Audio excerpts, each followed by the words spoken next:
भारतीय राष्ट्रीय आंदोलन में हर धर्मों का योगदान रहा है, ना कि अगर कोई एक धर्म कहता है तो ये सरासर गलत है। भारत सभी धर्मों का देश है और ये शिक्षा की बात हो गई। और एक मशहूर कोर्स है रंगभेद की नीति को खत्म करने वाले नेल्सन मंडेला, जो दक्षिण अफ्रीका के साउथ अफ्रीकन प्रेसिडेंट, उन्होंने कहा था education is the most powerful weapon which you can use to change the world. शिक्षा एक ऐसा शक्तिशाली हथियार है जिसके द्वारा पूरे विश्व को बदला जा सकता है। केवल शिक्षा ये हथियार है। जैसे अगर हम कई लोग सोचते हैं हमारे पास कमर पर पिस्टल हो जाए, जवानी के तहलीज पर चढ़ते ही कमर पर पिस्टल, ये गलत बात है। कलम का हथियार उठा लो ना, ये किसी को भी फांसी के फंदे तक पहुंचा देती है, किसी को आसमान का सितारा बना देती है। And international educational speaker Mr. Pankaj Kumar. Change yourself, be the game changer, be a milestone. मशहूर साहित्यकार अदम गोंडवी का कथन है, उन्होंने कहा है तुम्हारी फाइलों में गांव का मौसम गुलाबी है, तुम्हारी फाइलों में गांव का मौसम गुलाबी है। ये आंकड़ा झूठा और दावा किताबी है, ये आंकड़ा झूठा और दावा किताबी। अधिकारी लोग भदोही जिले के वन क्षेत्र को कहते हैं कि हरा भरा है। मैं पूरी तरीके से चैलेंज देता हूँ आदरणीय कलेक्टर महोदय को, जो आदरणीय वर्तमान में आए हैं, वो आकर के एक बार जमीनी हकीकत भूमि पर देख करके जाएं, और जिला अधिकारी जो वन अधिकारी हैं वो भी आकर के देखें क्या हकीकत है। सिर्फ फाइल में एसी के कमरे में बैठे रहने से वो चीज असलियत सामने नहीं आती। जमीनी भूमिगत तौर पर एक बार विजिट करिए। सर आपका स्वागत है। अयम निजः परोमेति गणनाम लघुचेतसाम उदार चरितानाम वसुधैव। उच्च चरित्र वाले लोगों के लिए यह समस्त धरती की परिवार है। भारत सदियों से वसुधैव कुटुंबकम से लेकर के अपने इतिहास को शुरू किया है। इसका कहने का तात्पर्य यह है कि हमारे देश में जो हमारा भारतीय संविधान है, हम कहते हैं हम भारत के लोग, क्या कहते हैं, हम भारत के लोग। आज जो संपूर्ण प्रभुत्व संपन्न समाजवादी पंथ निरपेक्ष लोकतंत्रात्मक गणराज्य बनाने के लिए We the people of India having sovereignty, resolved, democratic, socialist, ये बोलते हैं ना, तो भारतीय संविधान इसलिए कहा जाता है कि कोर्ट से मैं कहना चाहता हूँ हिंदू मुस्लिम सिख ईसाई सबको समान लिखा है। डॉक्टर बी आर अम्बेडकर ने कहा था हिंदू मुस्लिम सिख ईसाई सबको समान लिखा है, मिटाकर जाति पात भेदभाव बाबा साहब ने संविधान लिखा है, बाबा साहब ने संविधान लिखा है।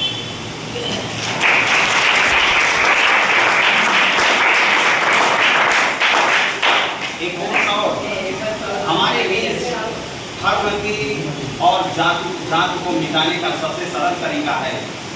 कोई हिंदू, कोई मुस्लिम, कोई सिख, कोई ईसाई है। कोई हिंदू, कोई मुस्लिम, कोई सिख, कोई ईसाई है, सबने इंसान बनने की ना कसम खाई है, सबने इंसान बनने की ना कसम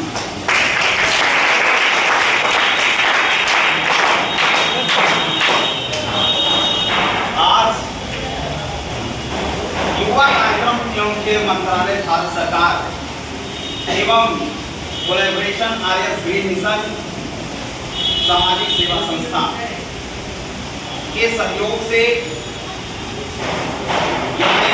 समर इंटरमीडिएट कॉलेज में एक पेड़ मां के नाम से कार्यक्रम आयोजित हुआ है।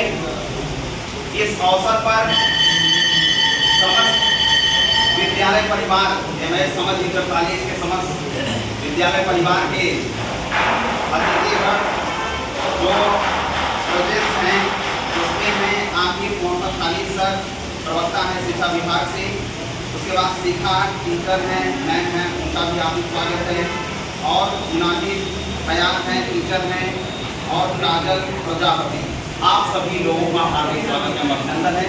साथ ही साथ हमारे बीच विद्यालय के मुखिया आदरणीय प्रिंसिपल सर का भी हार्दिक स्वागत एवं अभिनंदन है।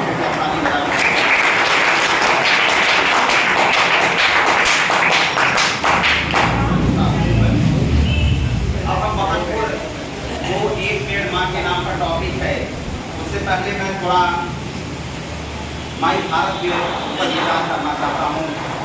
लगभग 1972 के आसपास पहले माई भारत में बना था नेहरू युवा केंद्र संगठन के नाम से जाना जाता था। यह नेहरू युवा केंद्र संगठन एक स्वयं प्रशासित संस्था यानी ऑटोनॉमस बॉडी जो अपना स्वयं से कार्य कर सके, स्वयं से ही सारी चीजों को प्रतिभाग कर सके और भारत सरकार के सहयोग से।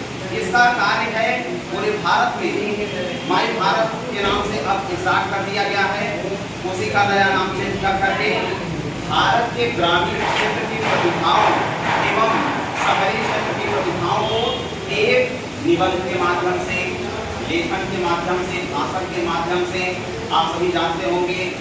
उसके अलावा पार्लियामेंट फेस्टिवल होता है, राष्ट्रीय पड़ोस युवा संसद कार्यक्रम, उसके माध्यम से युवाओं को मंच पर लाना, उनकी प्रतिभा को निखार कर करके प्रतिनिधित्व के क्षेत्र में लीडरशिप के क्षेत्र में उनको आगे बढ़ाने का कार्य करते हैं। और आप जैसा कि आप देख रहे हैं युवा कार्यक्रम एवं खेल मंत्रालय का ये विभाग है और दूसरी तरफ आर्यन ग्रीन मिशन है, जिसके संस्थापक हम सभी के बीच हैं आदरणीय श्री शिवम राय जी और मैं पंकज कुमार शैक्षिक वक्ता के तौर पर रिप्रेजेंट करता हूँ यूनिसेफ को और तमाम जैसे वर्ल्ड ऑर्गेनाइजेशन हैं, यूनाइटेड नेशंस के और तमाम अदर शैक्षणिक गतिविधियों को और BHU का छात्र हूँ।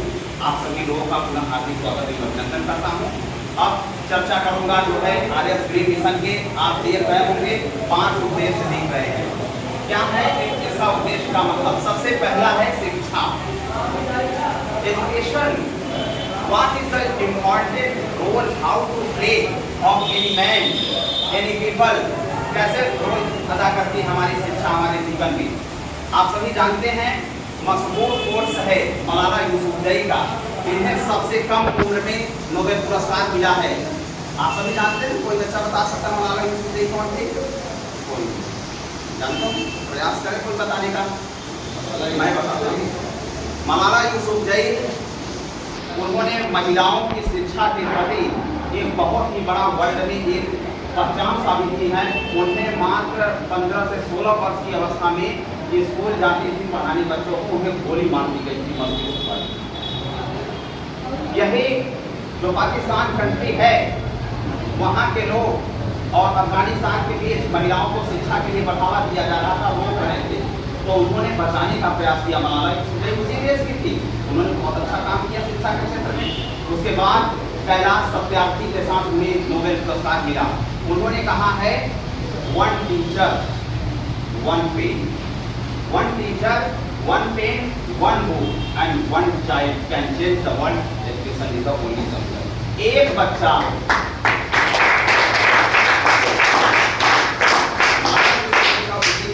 बता रहा हूँ, एक बच्चा, एक अध्यापक, एक किताब, एक कलम पूरे विश्व को बदल सकता है। इसका माध्यम से है शिक्षा।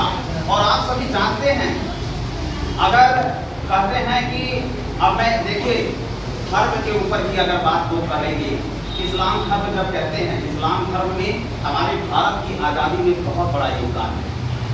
आप सभी जानते हैं भारत की आज़ादी को जब भी देखते हैं, शिक्षा के ऊपर ही बात कर रहा हूँ, इसे राजनीतिक मुद्दा जरा सा भी मत दीजिएगा। शिक्षा के क्षेत्र में मौलाना अबुल कलाम आजाद भारत के प्रथम शिक्षा मंत्री बनाए गए। मशहूर missile man of India doctor APJ Abdul Kalam इस्लाम धर्म से। धर्म हमारा एकदम सही है, लेकिन कुछ लोग ऐसे हैं जो कट्टरवाद फैलाते हैं। उसके अलावा भारतीय सेना में देखिए ब्रिगेडियर उस्मान का नाम सुने हैं? वीर अब्दुल हमीद परमवीर चक्र विजेता, जिन्हें परमवीर चक्र से सम्मानित किया गया। ये सभी लोगों ने अपने बलिदान की आहुति देश के प्रति दी है। तो आप सभी MS मोहम्मद इंटर कॉलेज से पढ़ करके आने वाले भविष्य में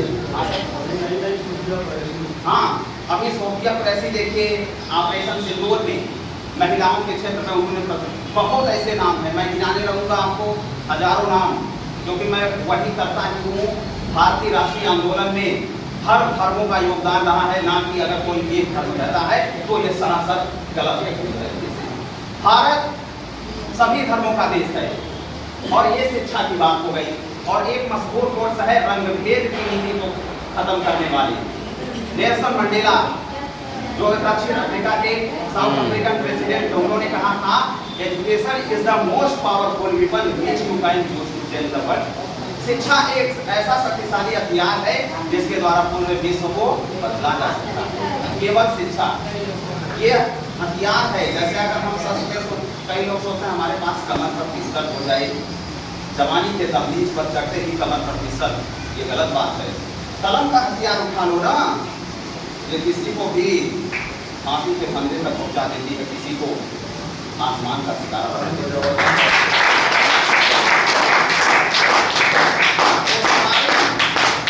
जितनी भी बेटियां हैं चाहे लड़के हों, वो सभी शिक्षा पर विशेष तौर पर ध्यान दें। दूसरा टॉपिक है स्वास्थ्य। आप सभी जानते हैं वर्तमान में ग्लोबल वार्मिंग, पर्यावरण का टेम्परेचर यदि बढ़ेगा तो हमारी मानसिक स्थिति गड़बड़ होगी। मेंटल सिचुएशन, कभी आपको लगता है अभी इस बार की गर्मी देखिए, महसूस करिए, गर्मी बढ़ी आपके माइंड में इरिटेशन चालू, साइकोलॉजिकल मनोवैज्ञानिक तौर पर आपका मानसिक स्थिति गड़बड़ होने लगता है। जैसे ही टेम्परेचर बढ़ता है तो हमारा स्वास्थ्य खराब हो जाता है। जब मानसिक स्थिति ही नहीं सही रहेगी तो याद क्या करोगे, ना तो तुम्हें रिमेम्बर होगा। तुम्हारी साइकोलॉजी में जो मेमोरी होती है, कहते हैं दो कंडीशन आती है, long term memory and short term memory. आपकी लॉन्ग टर्म मेमोरी फंक्शन करना बंद कर देगी, टेम्परेचर ज़्यादा हुआ आपको प्रॉब्लम आना चालू हो जाएगा। तो ये विशेष तौर पर ध्यान। और स्वास्थ्य, कहते हैं स्वस्थ शरीर में ही स्वस्थ मस्तिष्क का निवास होता है। आप हेल्थ इज वेल्थ, स्वास्थ्य बहुत बड़ा धन है। कुछ ऐसे धन जो प्रीसियस हैं लेकिन हमें पता ही नहीं, बहुमूल्य। बहुमूल्य हमारा ऑक्सीजन, पेड़ पौधा हमारा धन है, बहुमूल्य हमारा समय है, बहुमूल्य हमारा जो है स्वास्थ्य है। इसकी कीमत नहीं की जा सकती, लेकिन इंसान इसको समझता नहीं। आपको बता दें, पैसा आपके पास है, चाहे किसी के पास भी हो, पैसा नहीं रहेगा जो है तब तक भी जीवन कर लोगे। अगर वायु नहीं रहेगी जी सकते हो। विश्व का सबसे बड़ा बिजनेस टाइकून हो, बस नाक बंद करिए 2 मिनट के अंदर और मुंह बंद कर दीजिए, सारी की सारी हवा फूल लगी चली जाएगी, मर जाएगा। वातावरण एनवायरमेंट की बात कर लेता हूँ। एनवायरमेंट के ऊपर आज एक आपको ऐसी हकीकत बताता हूँ, आज तक आप जानते नहीं होंगे। लोग कह रहे हैं कि आम आदमी कार्बन एमिशन करता है, जबकि ये गलत बात है। इस पूरे विश्व की आबादी का लगभग 0.1% जो है आम जनता कार्बन एमिशन नहीं कर रही है, बल्कि 0.1% जो बिजनेस टाइकून हैं वो कर रहे हैं। कह रहे हैं इलेक्ट्रिकल व्हीकल यूज करो। इलेक्ट्रिकल व्हीकल तो सबसे ज्यादा कार्बन एमिशन का है, क्योंकि जो लिथियम की बैटरी बन रही है वो बहुत बड़ी कार्बन एमिशन का है। जितना अमीर आदमी एक साल में सिर्फ एक व्हीकल में कर देता है कार्बन एमिशन, उससे ज्यादा कहीं एक गरीब आदमी एमिशन कार्बन एमिशन नहीं करता। ये सिचुएशन है और आप लोग समझ नहीं पाते। हकीकत को जानिए, समझने की कोशिश करिए कहाँ गलती है। और पर्यावरण आप सभी को मालूम है, बार बार मैं कह रहा हूँ, ग्लोबल वार्मिंग आप देखिएगा मात्र केवल 10 साल बाद आप मरने से पहले पागल होकर के मरेंगे। पूछिए कैसे? साइंटिफिक बताता हूँ, वैज्ञानिक तौर पर टेम्परेचर बढ़ेगा, अभी 85 डिग्री सेल्सियस आ जाएगी, लोगों को गर्मी लगने लगे, सोचिए 60 डिग्री सेल्सियस जैसे क्रॉस करेगा, पूरी मानसिक स्थिति खराब। और उसके लिए शरीर का टेम्परेचर 37 डिग्री सेल्सियस, पूरी तरीके से आपकी मानसिक अवस्था गड़बड़ हो रही है और दूसरा आपका शारीरिक अवस्था। तो आप पर्यावरण अभी सचेत हो जाइए। हम सभी ने ग्लोबल वार्मिंग आप जान रहे हैं, लगातार वनोन्मूलन करने लगे हैं, डिफॉरेस्टेशन, पौधों की कटाई। आप चले जाइए उत्तराखंड में, मैं तो गया हूँ, देखता हूँ उत्तराखंड में पिछले 5 वर्षों से लैंडस्लाइड में सबसे ज्यादा वृद्धि हुई। भूस्खलन, पेड़ पौधों को, पर्वतों को काट कर नंगा कर दिया गया, पेड़ पौधों को काट करके पर्वतों को नंगा कर दिया। नंगा करने का तात्पर्य यानी पेड़ पौधे जब समाप्त हो गए, वैसे मिट्टियां ऐसे पकड़ करके अपनी जड़ों में रखा था। जैसे ही पेड़ पौधे को काटे तो तुरंत का तुरंत जो है भूस्खलन आ गया। बोल रहे हैं कि हरिद्वार में बाढ़ आ गई। अगर चाह ले, आप सभी जानते हैं उत्तराखंड के क्षेत्र से ही है, सुंदरलाल बगुड़ा चिपको आंदोलन, जब पेड़ पौधों को काटा जा रहा था, लोगों ने पेड़ को पकड़ करके चिपक दिया। ये है पर्यावरण। हम जीवन में सुधार लाएंगे तो स्वयं को बदलना है और हकीकत जानिए, सिर्फ वास्तविकता, उसके बाद स्पोर्ट्स आ जाए। पहले क्या कहते थे, लोग कहते थे खेलवा कूदवा होगा खराब, पढ़वा लिखा होगा नवाब। अब वहाँ नवाब बनने के लिए खेलिए कूदिए। रिंको सिंह ज़्यादा पढ़े लिखे नहीं, लोग आपत्ति दर्ज करने लगे कि कैसे उनको जो है DSA बनाया जा सकता है, शिक्षा अधिकारी। तो आप खेल करके भी शिक्षा अधिकारी बन सकते हैं। स्पोर्ट्स ऐसा काम करिए कि हमें समझ इंटर कॉलेज का नाम जिले ही नहीं बल्कि राष्ट्र स्तर पर जाना जाए कि वहाँ के बच्चे खेल के क्षेत्र में भी, और खेल के क्षेत्र में आपको किसी भी योगदान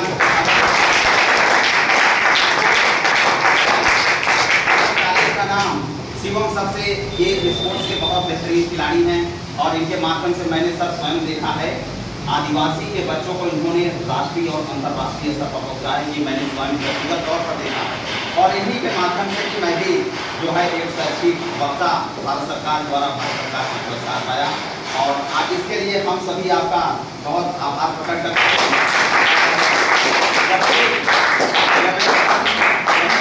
कॉलेज के किसी भी बच्चे को आगे बढ़ना चाहे स्पोर्ट्स का शिक्षा के क्षेत्र की बात की जाए तो आप निश्चित होकर के सर से बात करिए। आप सर की इतनी पूरी रिस्पॉन्सिबिलिटी है वो आपको राष्ट्र स्तर पर ले जा सकते हैं, सिर्फ प्रतिभा आपको साबित करनी है। स्पोर्ट्स हो गया, आप स्पोर्ट्स के क्षेत्र में अभी सर बता रहे थे लूज लान एक द ग्रेटेस्ट ओलंपिक प्राइज पहले इंग्लिश में होता था सर, आपको हाँ तो उन्होंने कहा था पियरे डे कोवर्टी सर ओलंपिक, उन्होंने कहा था खेल में प्रतिभाग करना महत्वपूर्ण है, जीतना नहीं। जो प्रतिभाग करते हैं वो सीखते हैं, जो हार जाते हैं वो सीखते हैं, जो जीत जाता है वो सीखता नहीं बल्कि उसे ये लगता है कि हमने तो ये कॉम्पिटिशन जीत लिया है। तो प्रतिभाग करिए, गलतियों को सीख करके आगे बढ़िए। उसके बाद लास्ट है कल्चर। हाँ ठीक है। अभी भदोही के एक इरफान नामक जो है आरक्षी पुलिस आरक्षी है, उनके लिए फिर से ताली बजाते हैं। हमारी भदोही को हीरो बनाने में हर धर्मों का योगदान है और वास्तव में इरफान गए अमेरिका में आयोजित था, वहाँ उन्होंने दो गोल्ड मेडल और एक सिल्वर मेडल, चार मैंने टीचर्स में नहीं पढ़ा था लेकिन उनका नाम जानता हूँ। शायद अकादमी गतिविधियों के कारण से वजह से नहीं जा पाया, सब कर गए थे। और कल्चर की बात कर लेते हैं। हमारा कल्चर बहुत रिच है, पता है, आप सभी जानते हैं।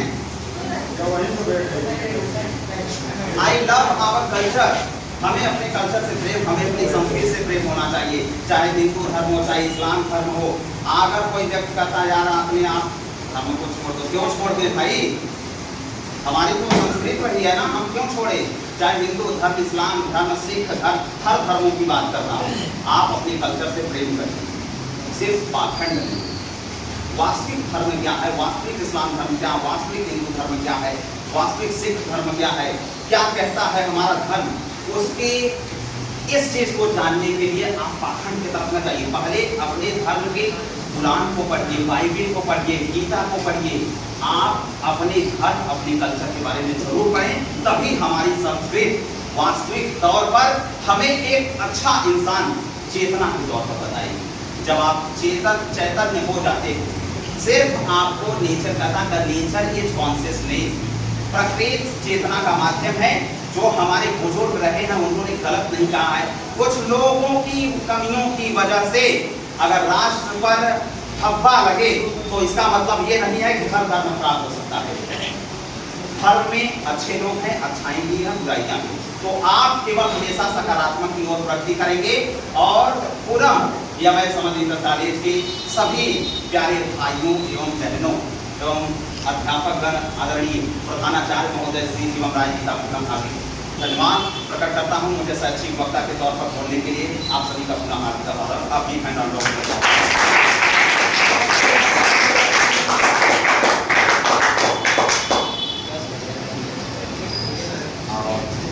आज के कार्यक्रम में आखिर मोहम्मद अली सर से मैं चाहूँगा जो है एक पेड़ माँ के नाम पर बच्चों को विद्या प्रेरणादायक मार्गदर्शन सर।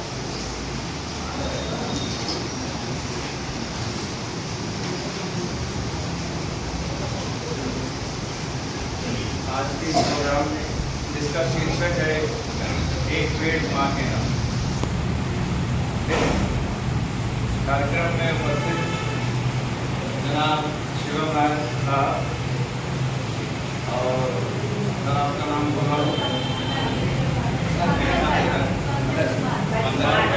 कुमार जी और कॉलेज के प्रधानाचार्य तारिकुल इस्लाम सर और हमारे टीचर्स, बच्चे। बड़ी खुशी की बात है कि भारत सरकार ने ये एक नया कार्यक्रम चलाया। नया तो नहीं है, पुराना ही है, लेकिन इस कार्यक्रम के तहत हम सभी के अंदर इस बात का एहसास जागृत हो रहा है कि पेड़ का इम्पोर्टेंस क्या है। अभी तक हम लोगों ने पेड़ों के इम्पोर्टेंस को जाना है, लेकिन अच्छे से नहीं समझा। पेड़ कटते रहे, लेकिन हमारे ऊपर असर नहीं हुआ। लेकिन इन सारे प्रोग्राम्स के चलने की वजह से आज हमको इस बात का भी एहसास है कि जिस तरह से दुनिया आगे चल रही है, पोल्यूशन बढ़ रहा है, अगर इस पोल्यूशन को कंट्रोल हम नहीं करेंगे, ये कंट्रोल के बाहर हो जाएगा। ये ज़िंदगी हमारी जो है, इस पर नियंत्रण हमारा है। हम अपनी समस्याओं को कैसे कंट्रोल करें, इसके बारे में चिंतन हम ही को करना है। इसलिए हर इंसान की ये जिम्मेदारी है कि अपने एतराफ़ में, अपने अगल बगल जहाँ भी उसे जगह मिले, वो पूरी तरह से कोशिश करे कि एक पेड़ ज़रूर लगाए, और उस पेड़ को सिर्फ लगाए ही ना, उसकी पूरी जिम्मेदारी से ख्याल भी रखे।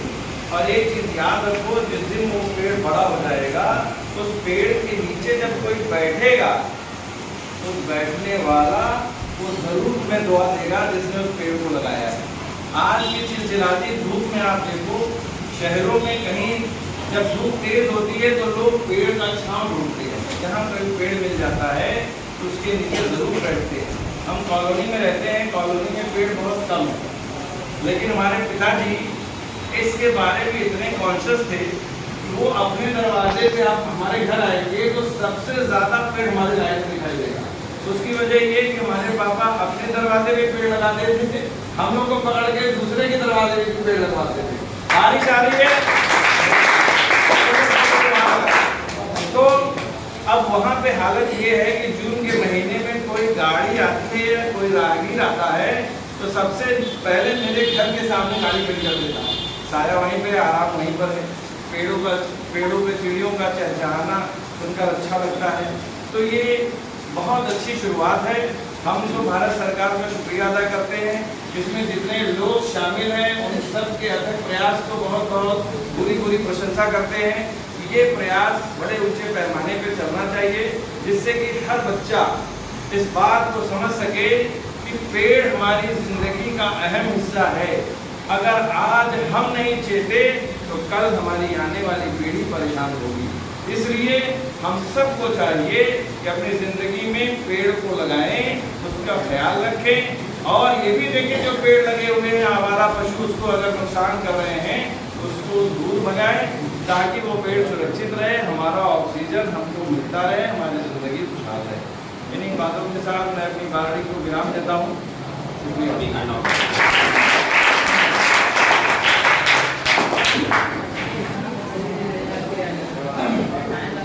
मशहूर साहित्यकार पदम गोंडवी का कथन है। उन्होंने कहा है, तुम्हारी फाइलों में गांव का मौसम गुलाबी है, तुम्हारी फाइलों में गांव का मौसम गुलाबी है। ये आंकड़ा झूठा और दावा किताबी है, ये आंकड़ा झूठा और दावा किताबी। अधिकारी लोग भदोही जिले के वन क्षेत्र को कहते हैं कि हरा भरा है। मैं पूरी तरीके से चैलेंज देता हूँ आदरणीय कलेक्टर महोदय को, जो आदरणीय वर्तमान में आए हैं, वो आकर के एक बार जमीनी हकीकत भूमि पर देख करके जाएं, और जिला अधिकारी जो वन अधिकारी हैं वो भी आकर के देखें क्या हकीकत है। सिर्फ फाइल में एसी के कमरे में बैठे रहने से वो चीज असलियत सामने नहीं आती। जमीनी भूमिगत तौर पर एक बार विजिट करिए। सर, आपका स्वागत है। और उसके बाद कार्यक्रम की अगली कड़ी में मैं चाहता हूं आज के विद्यार्थी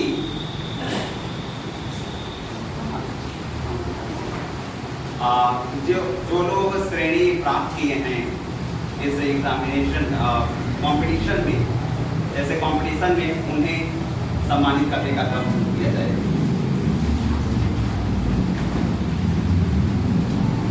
फिफ्थ पोजीशन जिन्होंने हासिल किया है गौरव Maurya, Kamal Kishore Maurya. A big hand out of applause.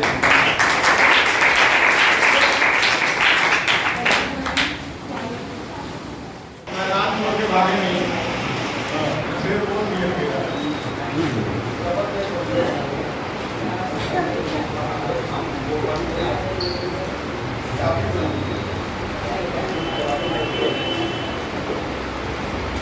मेरा युवा भारत, मेरा युवा भारत,